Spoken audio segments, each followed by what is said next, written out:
The debate around removing statues and monuments isn't new, and certainly isn't exclusive to the US. There are a range of options available when you're dealing with these very controversial monuments. It's not just a case of knock it down or leave it there. In Paraguay, for example, a statue of a former dictator was creatively reinvented. Journalist Lawrence Blair reports on South America and noticed the statue while living in Paraguay. Carlos Colombino, this artist, came up with a proposal to do what he did, which was to cut it into bits, stick it between two bits of concrete, and put it in a plaza. For countries around the world with complicated histories like colonization or strict, authoritarian leaders, removing statues from public areas can be seen as a way to move forward.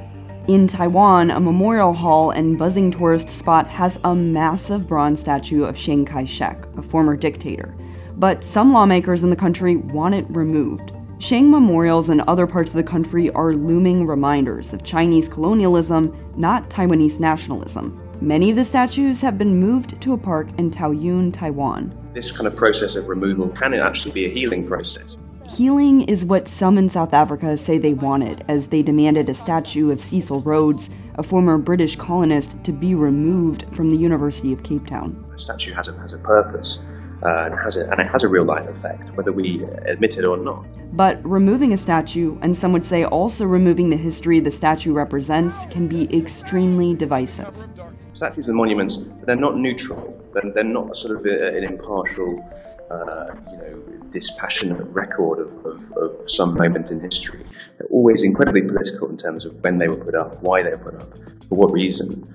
And I think so people can sort of say that, somehow they're sacred or they can't be touched because they're part of history is I think kind of denying a little bit what's going on behind the statue. So what's the resolution?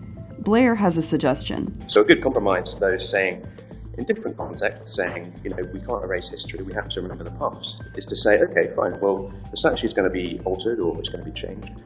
But what we are going to do is we're going to impose mandatory education about these figures in schools. We're going to discuss really who they were. We're going to really get to the bottom of it. Education is an approach Germany uses now, after erasing Nazi monuments around the country. I think if the people who are defending the statues are resistant to that idea, then maybe defending history and protecting history isn't really what their main motivation is. If you want to keep a statue, let's keep it, but let's do something to show that it's not being honoured, it's not being worshipped. We're putting it in context, so actually it's a bit more of an inclusive monument.